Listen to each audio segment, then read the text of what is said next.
환난을 통과하는 성도들 제목이 되겠습니다. 환난을 통과하는 성도들.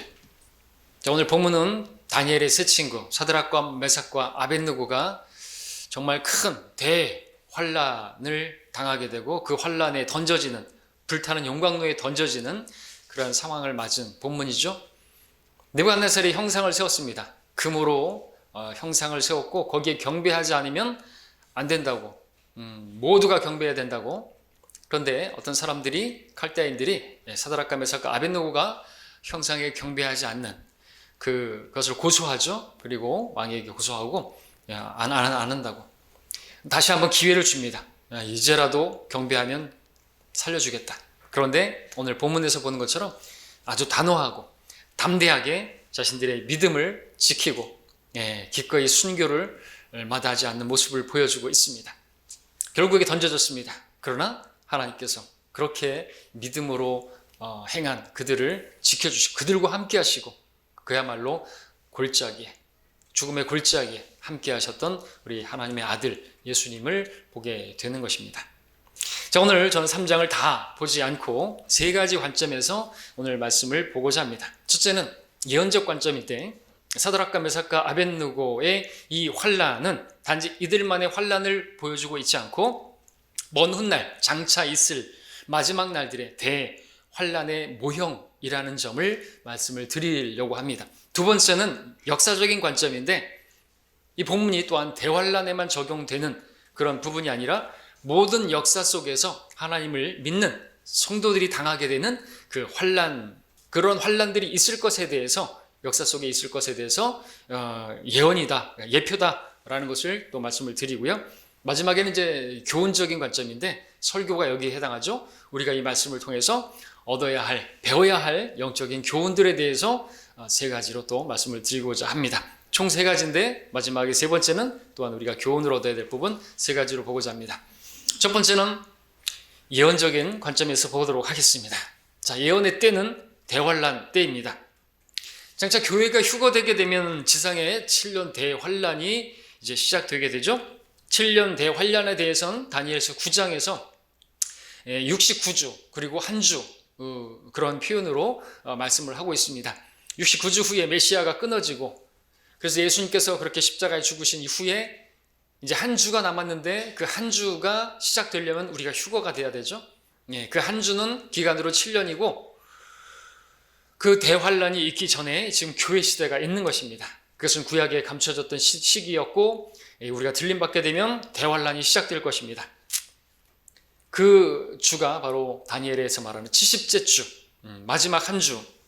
그 주의 또 중간에 3년 반이 지나면 적그리스도가 이제 그 언약을 폐기하고 평화롭게 다스리다가 이제 형상을 세우게 되면서 그 형상에게 엎드려 경배하지 않으면 다 죽이는 그런 일을 행하게 될 것이죠. 우리 다니엘서 12장 잠깐 볼까요? 여러분 줄 넣어놓으시고 12장 11절에 보시면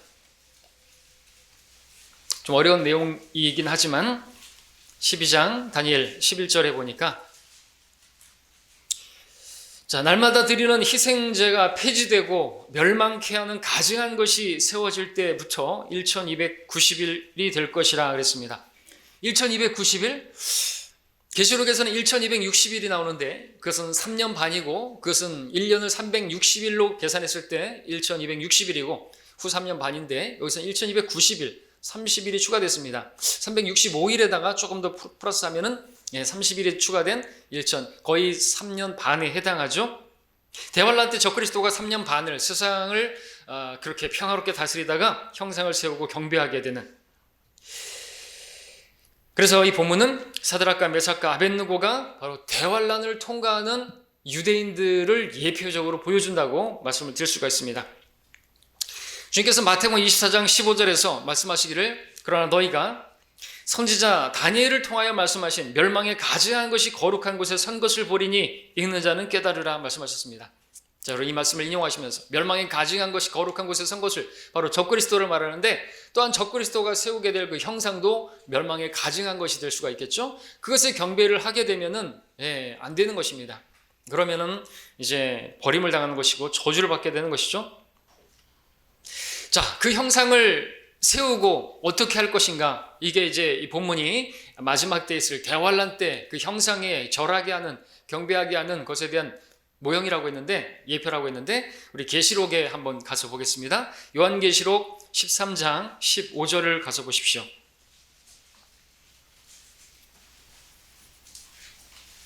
계시록 13장 15절에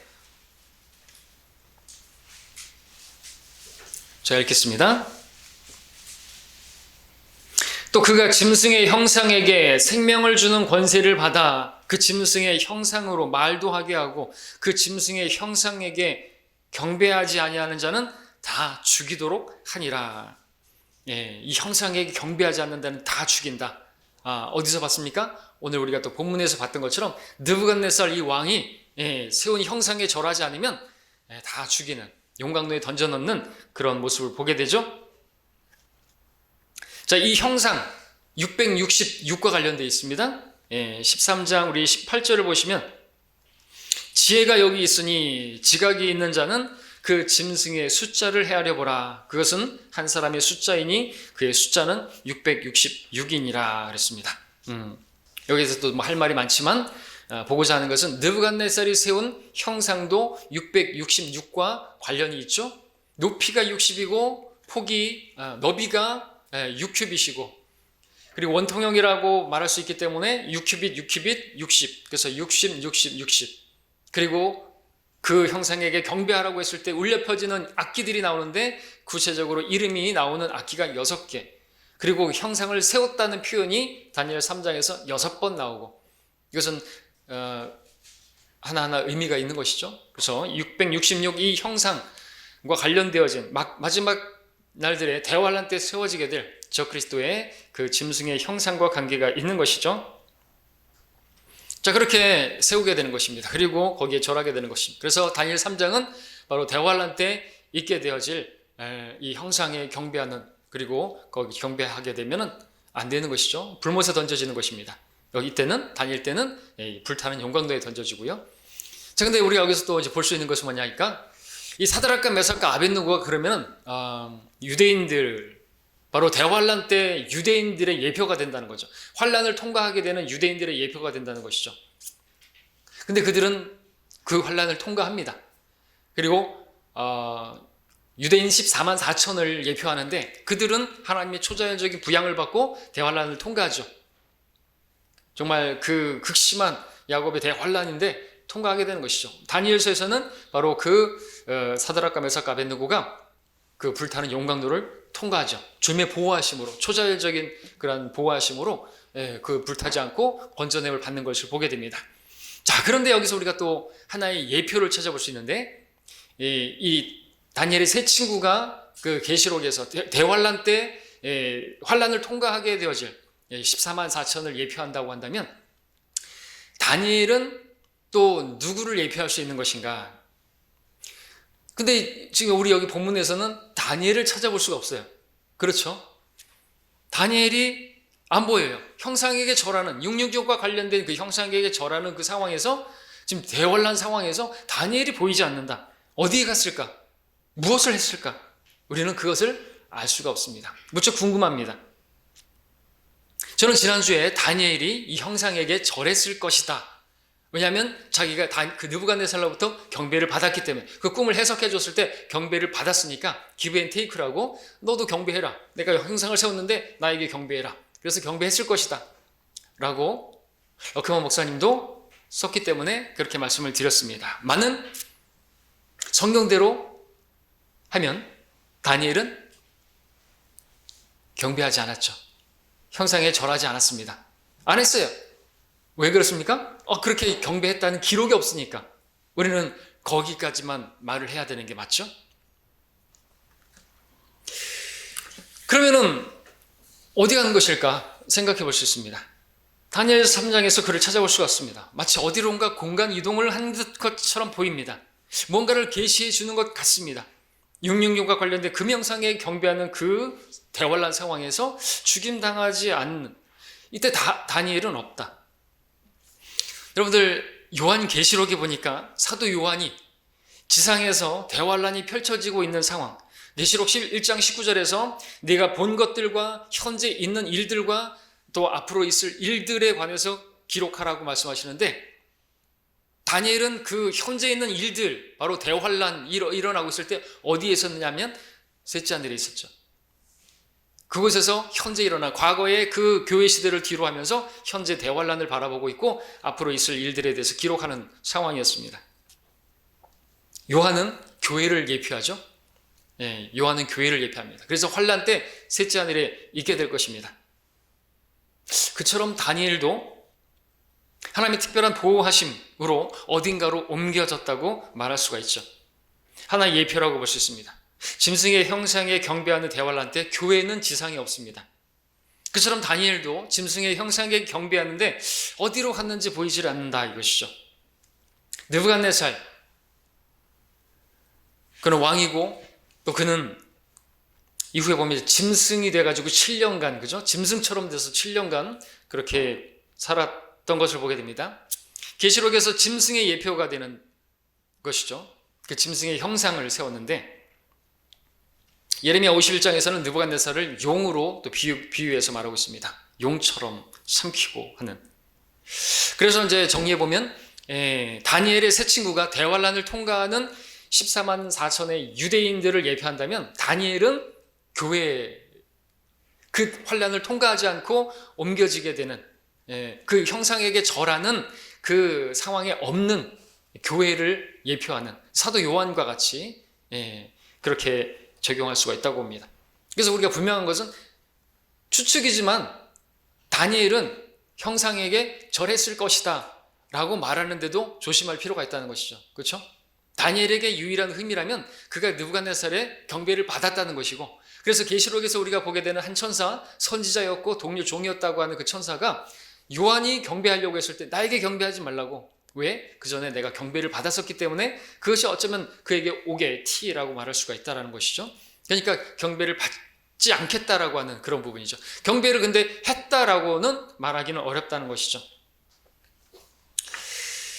자, 그래서 이렇게 정리할 수가 있습니다. 이 본문은 그래서 예언적으로 대환란 때 일어나게 될 일에 대한 모형이고, 다니엘은 바로 교회의 예표가 되고, 세 친구는 14만 4천 유대인들의 예표가 된다라는 것입니다. 어떻게 믿어지십니까? 안 믿어져도 할 수 없고요.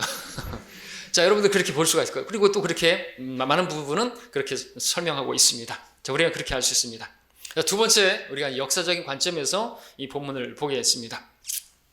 본문은 이 교회 시대 동안에 예수님께서 이제 승천하시고 이제 있게 될 교회 성도들, 주님을 섬기게 되는 성도들이 받게 되어지는 그 환란의 모습을 보여준다고 하겠죠.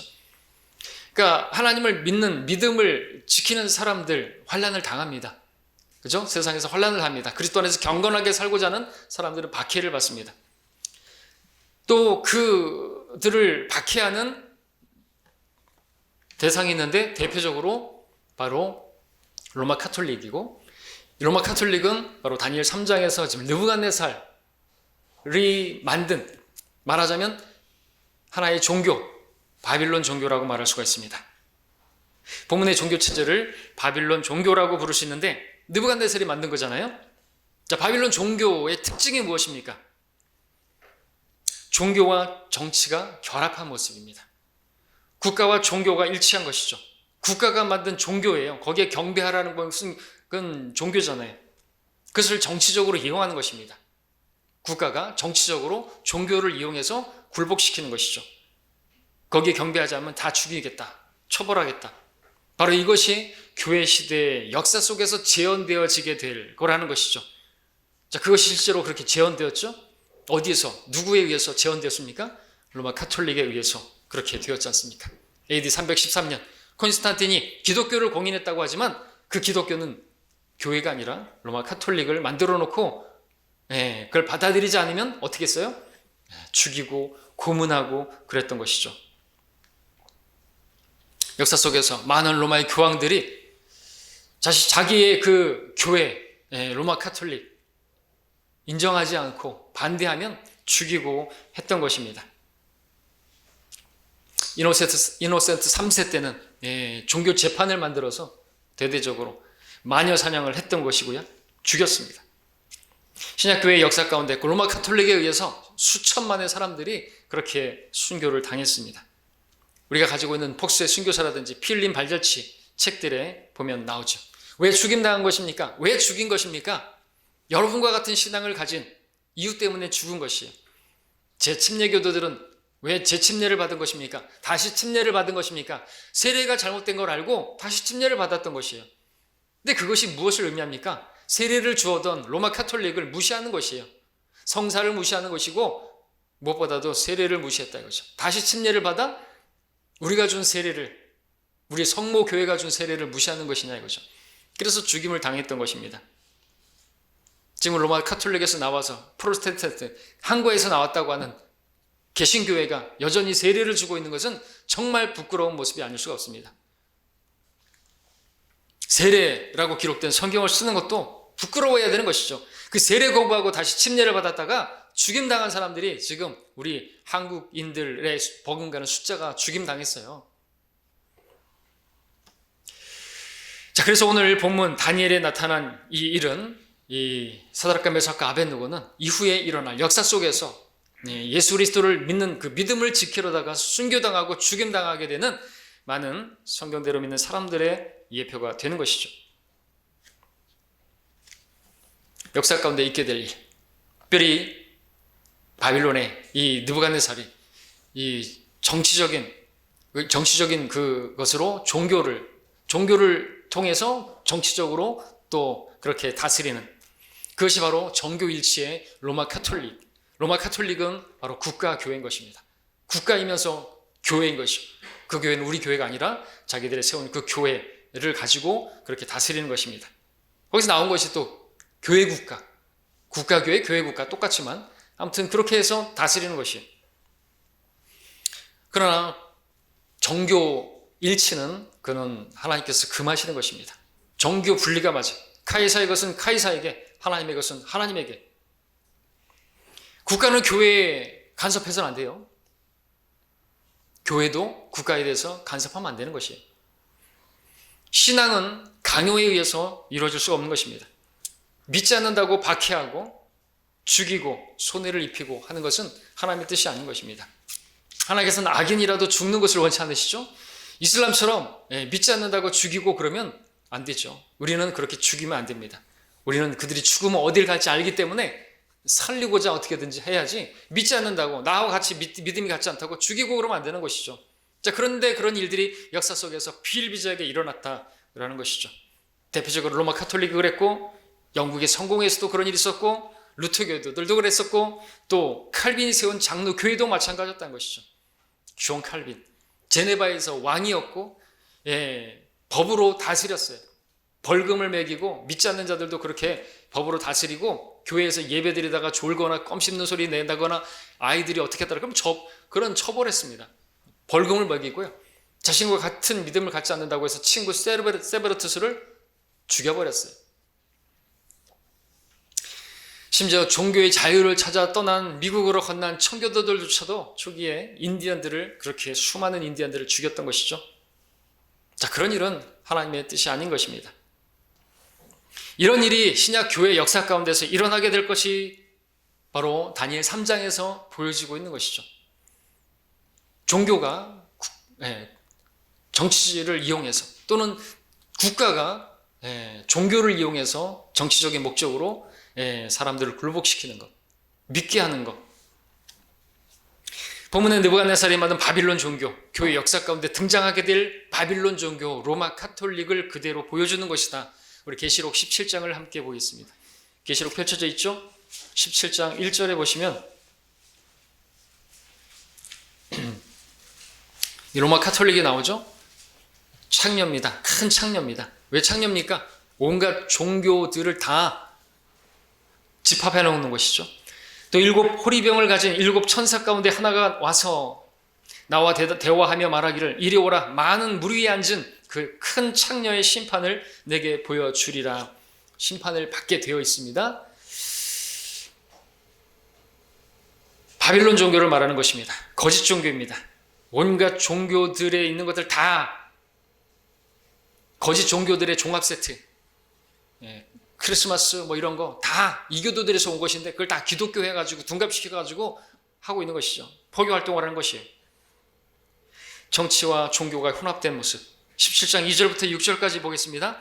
땅의 왕들도 그녀와 더불어 음행하였고 땅에 사는 자들도 그녀의 음행의 포도주에 취하였도다라고 하고 그가 나를 영안에서 광야로 이끌어 가니라. 또 내가 보니 한 여자가 주홍빛 짐승 위에 앉아 있는데 그 짐승은 하나님을 모독하는 이름들로 가득하고 7머리와 10뿔을 가졌더라.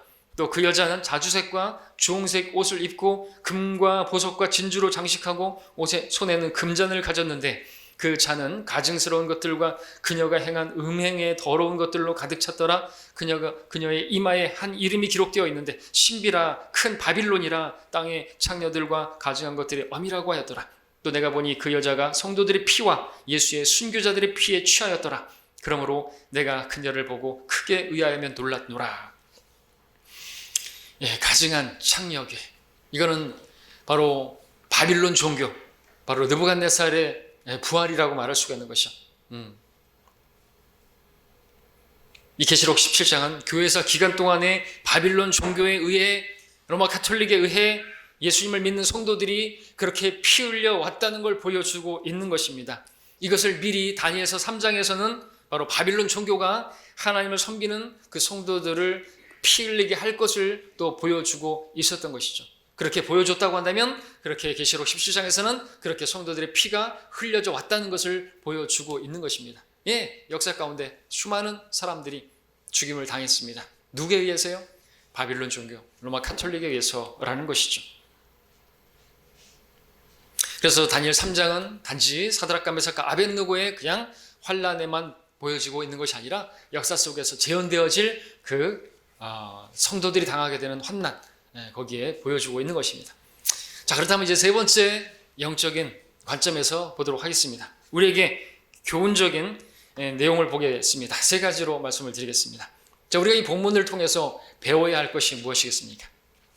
다니엘서로 가서 보시겠습니다. 자, 사드락과 메삭과 아벳느고 형상에게 절하라고 했는데 절했습니까? 경배했습니까? 하지 않았습니다. 그들은 믿음을 지켰습니다. 하나님을 믿는 믿음을 지켰습니다. 자, 그래서 첫 번째로 제가 말씀을 드릴 것은 우리가 배워야 할 교훈은 우리가 절대로 피해서는 안 되는 것이 있다라는 것입니다. 뭐라고요? 피해서는 안 되는 것이 있다는 거죠. 절대로. 그게 뭔지 아십니까? 환난이에요. 환난. 환난을 피할 생각을 하면 안 된다는 걸 보여주고 있는 것이죠. 왜 그렇습니까? 여러분, 환난이 있는데 환난을 피한다는 건 뭘 의미하죠? 믿음을 부인한다는 것이에요. 다니엘의 세 친구가 그것을 정확하게 보여주고 있죠. 그들은 환난을 당하지 않으려면 믿음을 부인해야 되는 것입니다. 그러나 그들은 그 환난을 피하지 않았어요. 우리도 그래야 되겠죠. 환난을 피하는 것은 그 믿음을 부인하는 것이에요. 여러분도 고난당하는 것을 거부하면 여러분 믿음을 부인하는 것이에요. 이 실제적인 것입니다. 가정에서, 직장에서 내 믿음을, 여러분들의 믿음을 지키고자 한다면 고난당할 것을 각오하셔야 된다는 거예요. 피하면 안 된다는 것이죠. 앞서 두 번째 역사적 관점에서 봤을 때 교회사 기간 동안에 얼마나 많은 사람들이 순교를 당했던가요? 예수님을 믿는 믿음 때문에 얼마나 많은 사람들이 순교를 당했고 로마 가톨릭에 의해서 죽임을 당했는지 몰라요. 자, 그들은 피할 수 있었어요. 그러나 피하지 않았습니다. 죽임 당한 것이에요. 자신의 목숨을 버리면서까지 그들은 믿음을 지켰습니다. 자, 예수님의 제자들부터 그랬죠. 예수님의 제자들은 다 어떻게 죽었어요? 순교당했죠. 십자가에 매달려 죽고, 목베임 당해 죽고, 창에 찔려 죽고, 칼에 의해 죽고, 베드로는 거꾸로 십자가에 매달려 죽고, 유다는 죽임 안 당했죠. 스스로 죽었죠. 요한도 죽진 않았어요. 그러나 판모섬으로 유배당했죠. 고난을 당했습니다. 기름 끓는 감에 던져졌는데 초자연적으로 또 보호를 받았어요. 놀랍게. 자, 우리도 마찬가지입니다. 우리에게도 환난이 있어요. 우리에게는 다행스럽게 감사하게도 대환난은 없습니다. 그러나 소환난은 있어요. 주님께서 말씀하셨죠. 내가 이런 일들을 너희에게 말하는 것은 너희가 내 안에서 화평을 지니게 하려 함이라. 세상에서는 너희가 환난을 당할 것이나 기운을 내라. 내가 세상을 이겼노라. 사도 바울은 말합니다. 우리가 너희와 함께 있을 때 우리가 환난을 당하리라고 너희에게 미리 말하였더니 과연 그렇게 된 것을 너희가 아느니라. 예, 데살로니가 교회에도 환난이 있었습니다. 환난이 있었습니다. 베드로도 말합니다. 사랑하는 자들아, 너희를 연단시키려는 불같은 시련에 관하여 너희에게 어떤 이상한 일이 일어나는 것처럼 이상하게 여기지 말라 그랬습니다. 그러니까 우리가 환난이 있는 건 이상한 일이 아닌 것이에요. 내가 예수님 믿고 있는데 왜 이런 일이 벌어지나? 당연한 것입니다. 잘 믿고 있는 것이에요. 경건하게 살고자 하면 박해가 있고 환난이 있다라는 것이죠. 속지 마십시오. 많은 교회들이, 어떤 교회들이 예수님 잘 믿으면 이익만 있다라고 그렇게 속이는 거짓말에 속지 마십시오. 예수님 잘 믿으면 영원히 잘 된 같이 범사가 잘 되고 강건하게 되고 그런 거 없어요. 박해를 받는다고 말하고 있습니다. 우리가 주님을 따르는 사람들입니까? 주님을 따르는 사람들이라면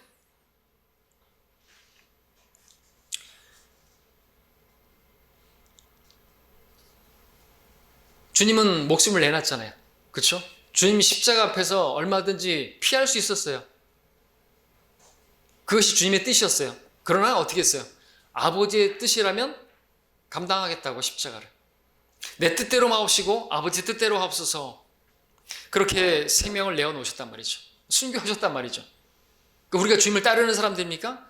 그러면 우리도 목숨을 내어놔야 되는 게 맞죠. 오늘 많은 그리스도인들이 예수님 믿는 것 때문에 환난을 피하는 게 아니라 자기 이익 때문에 주님을 피해요. 참 부끄러운 모습이 아닐 수가 없습니다. 돈 때문에 주님을 부인하고 돈 때문에 주님을 예배하는 것을 포기하고 피한단 말이죠. 환난 때문에 피하는 게 아니라 우리는 점점 어려운 시기를 만날 것입니다. 우리에게 환난이 있는 것은 기정사실인데 이걸 피하려고 한다면 믿음은 언제 발휘되는 것입니까? 믿음은 언제 필요한 것입니까? 그 믿음은 방패인데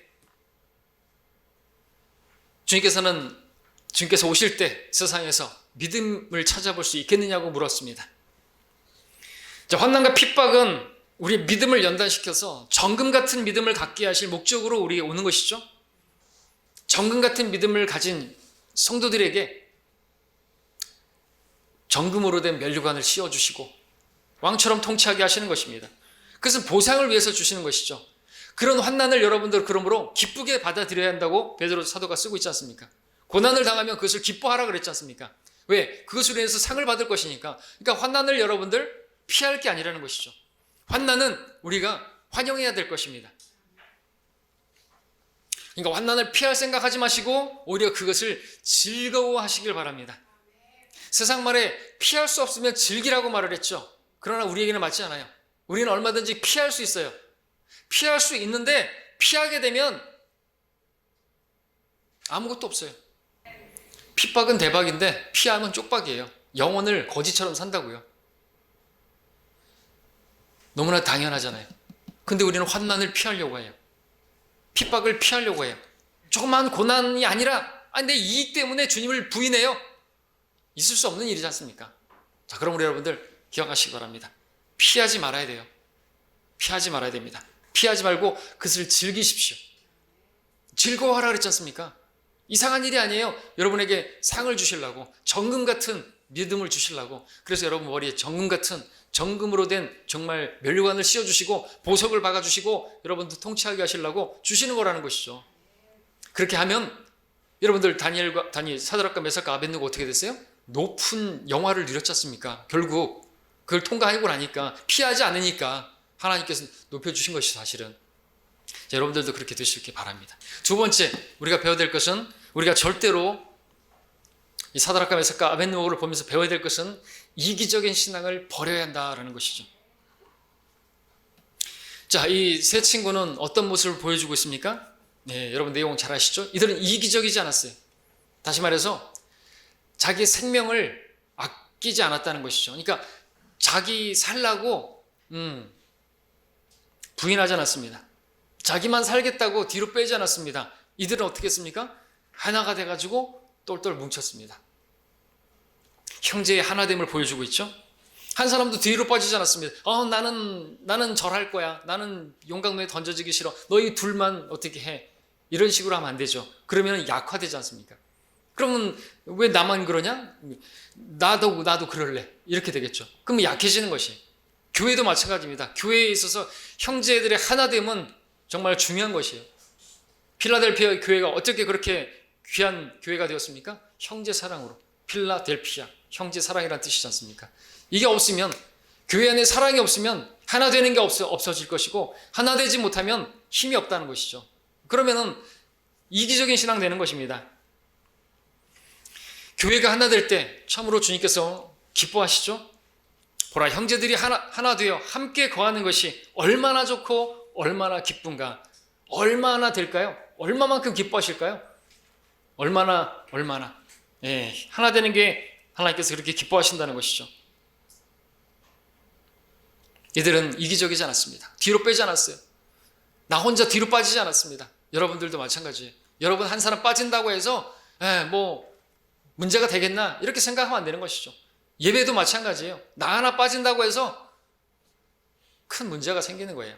힘이 빠진단 말이죠. 힘이 약화되는 것입니다. 함께 모으지 않는 자는 흩트리는 자니라 그랬습니다. 뿐만 아니라 이 사드락과 메삭과 아벳느고의 신앙은 이기적이지 않았는데 어떤 면에서 그렇습니까? 자, 이들은 하나님을 믿는다고 고백했죠. 오늘 본문에서 하나님께서 우리를 그 용광로에서 건져내 주실 것입니다 라고 믿었습니다. 대단한 믿음이죠. 고난의 날에 부르면 주님께서 건져내 주실 것이다. 대단한 믿음입니다. 근데 거기까지만 머무르면 이기적인 신앙이라는 것이죠. 이들은 뭐라고 고백했습니까? 더 나아가서 그렇게 아니하실지라도, 건져내 주지 아니하실지라도 그들은 주님을 부인하지 않았어요. 18절을 다시 한번 읽을게요. 3장 18절에 그러나 만일 그렇게 되지 아니할지라도 오 왕이여, 우리가 왕의 신들을 섬기지 아니할 것이며 왕께서 세우신 금상에 경배하지도 아니할 것을 왕께서는 아소서. 자, 이들은 자신의 안녕, 자신의 어떤 생명 그런 걸 돌아보지 않았습니다. 관심 없었습니다. 이게 참된 믿음이죠. 자기의 생명을 아까워하지 않는 믿음. 오늘날 많은 사람들이, 많은 교인들이 이기적인 신앙을 하고 있어요. 기복교가 돼버렸어요.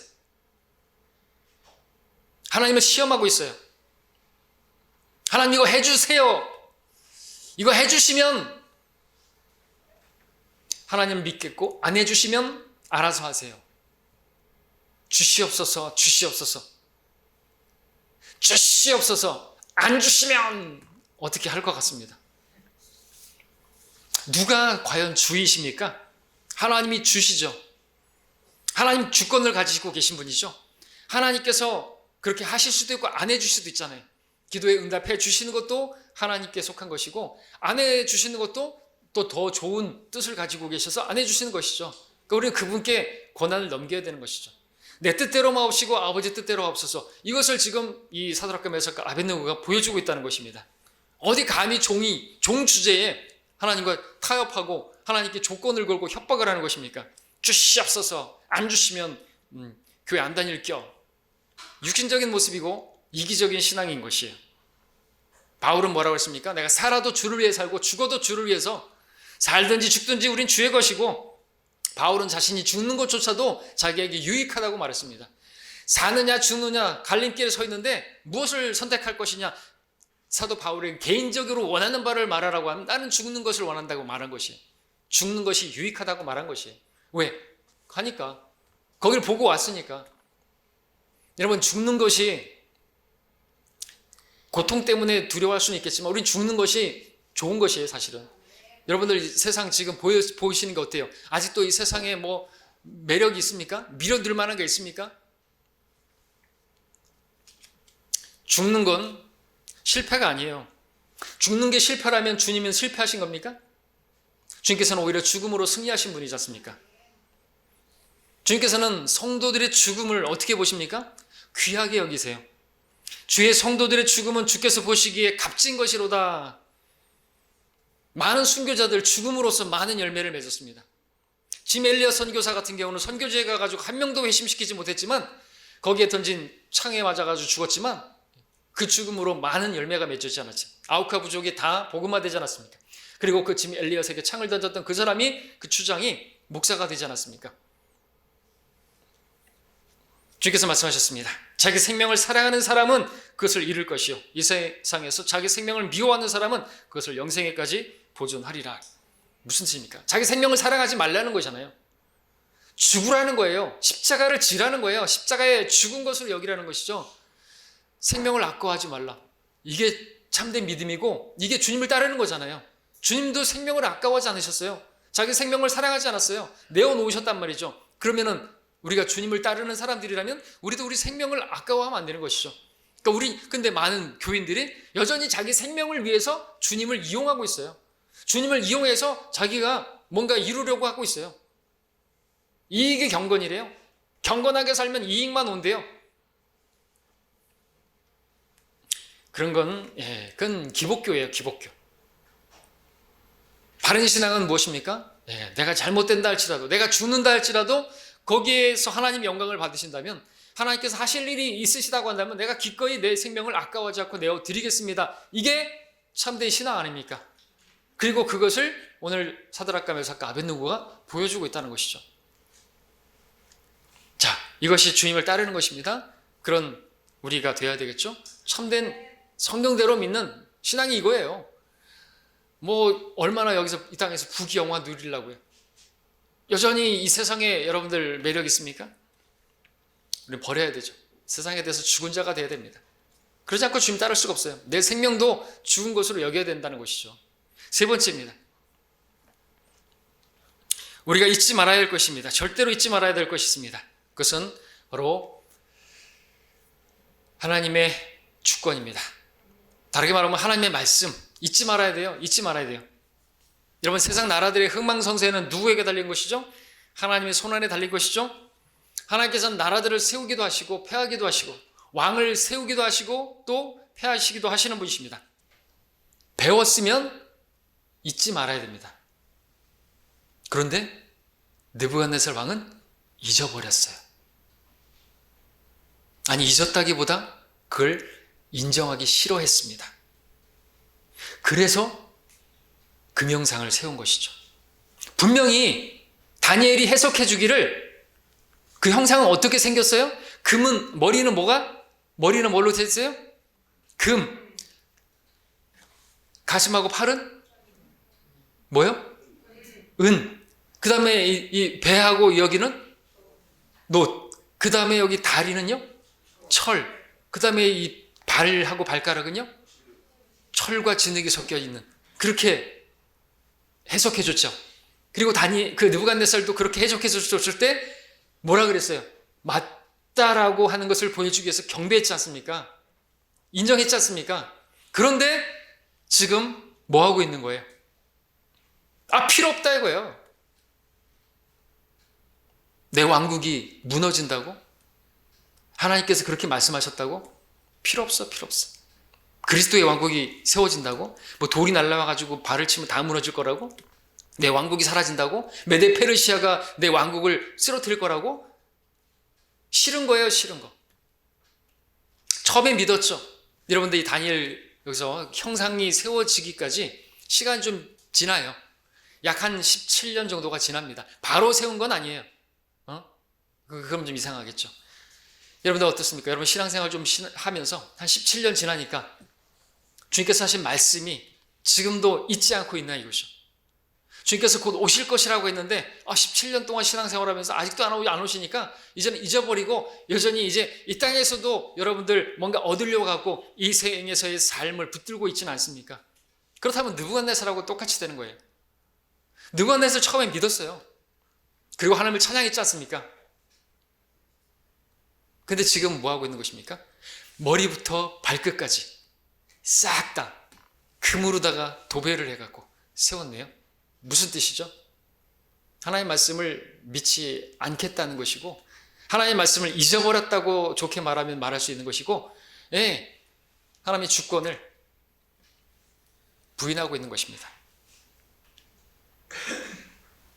하나님의 왕국, 그리스도의 통치 거부하겠다 이거죠. 메데 페르시아의 침공 그리고 무너지는 거 필요 없다 이거죠. 느부갓네살은 자신의 왕국이 영원하리라고 할 것이라고 거기에 대한 적극적 의지로서 형상을 세운 것입니다. 자, 그런데 중요한 것은 그런다고 해서 주님의 예언대로 주님의 말씀대로 되지 않겠습니까? 중요한 건 주님의 말씀대로 되어진다는 것이죠.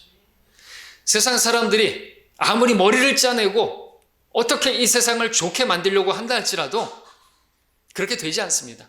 세상은 영원하지 않습니다. 세상은 멸망할 것이에요. 불타버릴 것입니다. 그리스도의 왕국이 세워질 것이에요. 우리가 그걸 믿는 것입니까? 네, 우리는 그것을 믿고 있고 우리는 그것을 기다리고 있어요. 여러분들 근데 시간이 좀 지난다고 해서 이게 놓쳐버리거나 또는 인정이 되지 않거나 그러고 있지 않습니까? 여러분들이 어떤 부를 얻고 여러분의 어떤 이 세상에서 좀 부를 얻을 수 있는 기회들을 가지고 있을 때 세상에 엎드리고 그러면서 주님을 부인하고 주님으로부터 멀어진다고 한다면 느부갓네살하고 똑같이 되는 것입니다. 자, 그러나 내가 그것을 붙든다고 해서 이 세상 그대로 가지 않습니다. 여러분, 손바닥으로 하늘을 가릴 수가 있습니까? 느부갓네살이 전체를 금으로 한 형상을 만든다고 해서 자신의 왕국이 끝나지 않겠습니까? 주님의 왕국이 오지 않겠습니까? 온다는 것이죠. 마찬가지입니다. 세상 나라들이 아무리 똘똘 뭉쳐가지고 뭐 코로나 가지고 지금 장난을 치고 뭐 가지고 뭘 어떻게 하고 사람들 인간들을 통제하고 뭐 그런 뭘 한다 할지라도 그 위에 하나님이 계세요. 예, 그건 다 적그리스도가 오는 그 길을 예배하는 것이고, 네, 마지막 때를 향해 가는 것이고, 그런다고 해도 다 하나님의 손 안에 있단 말이죠.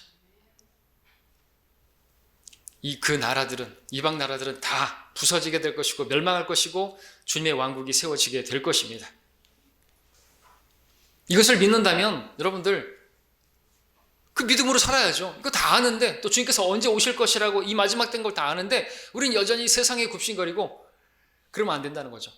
믿는다면, 칼데아인들처럼, 느부갓네살 앞에 절하면서, 영원히 사소서 말했는데, 뭐 영원히 어떻게 살아요? 이만희예요? 영원히 살게? 이만희도 영원히 산다 그러니까? 어떻게 영원히 사냐 이거죠. 근데 우리가 그 세상 앞에 그렇게 아부떨고 또 엎드리고 하는 것은요, 이 세상이 오래 갈 거, 영원히 갈 거라고 믿는 것이겠죠. 영원히 갈 것처럼. 그 형상에 절하는 것은 세상에 무릎 꿇는 것이, 그리고 그 칼데아인들처럼 그렇게 아부 떠는 것은 우리가 이 세상에 아부하고 세상과 타협하고 그런 모습이라는 것이죠. 그렇게 하는 성도는 무엇을 믿는 것이에요? 그걸 드러내는 것입니까? 이 세상이 영원히 갈 거라고, 내가 가지고 있는 그것이 영원할 거라고 한도병진도 못 살면서 그렇게 믿는 거라는 거죠. 그런 사람은 주님을 멀리하는 것이에요. 믿음을 부인하는 것입니다. 자, 그러나 여러분들 기억하십시오. 잊지 마십시오. 아는 것으로 안 됩니다. 세상도 세상에 있는 것들도 다 사라질 것입니다. 세상 나라들 멸망할 것입니다. 자, 그러므로 우리가 이 세상에 아첨할 게 아니고요, 무릎 꿇을 게 아니라는 것이죠. 미련들 게 아니라는 것입니다. 그래서 우리가 절대로 잊지 말아야 될 것은 이 세상은 하나님 말씀대로 되어진다. 하나님께서 주권을 가지시고 계신다라는 사실을 잊지 말아야 할 것입니다. 우리가 믿음 안에 굳게 서서 우리가 경배해야 될 대상은 하나님 한 분밖에 없다라는 사실을 우리 믿음으로 입증할 수 있어야 되겠죠? 그런 우리가 되길 바랍니다. 결론적으로, 자, 환난 앞에 믿음을 지킨 세 친구들 결국 어떻게 되었습니까? 예, 높은 존귀를 얻게 되었습니다. 30절에서 보는 것처럼 우리가 세상에서 환난을 당한다는 거 기억하십시오. 환난은 기정사실입니다. 피하지 마시기 바랍니다. 그런 환난과 핍박은 우리에게 대박입니다. 피하면 쪽박이라는 걸 기억하십시오. 그리고 여러분들 이기적이 되지 마시기 바랍니다. 다른 성도들과 하나 되어서 여러분들 믿음을 보여주는 여러분 되시길 바랍니다. 여러분이 뒤로 빠지면요, 이 교회는 힘이 빠지게 되는 것이요. 나 하나쯤이야. 그러면은 서드락이 빠지면 메삭과 아벳느고는 어떻게 할까요? 예, 나도 저렇게 하면 나도 저렇게, 이런 것들은 아주 쉽게 전염되는 것입니다. 자, 그리고 또 뭐가 좀 안 된다고, 또 기도 응답이 안 된다고 해서 불평하지 마시기 바랍니다. 응답이 안 된다 할지라도, 그렇게 된다 할지라도, 주님만 섬기는 여러분 되시길 바랍니다. 그 모든 것을 주관하시는, 더 좋은 것을 주시기 위해서 그것도 응답해 주시지 않는 그 하나님을 믿어야 우리가 이기적인 신앙을 하지 않는 것이겠죠. 내 문제가 해결되지 않는다 할지라도 그조차도 하나님께서 기뻐하시는 일이라면, 하나님의 영광을 위한 일이라면 그대로 하옵소서. 그것이 우리의 참된 신앙이 되어야 하는 것이죠.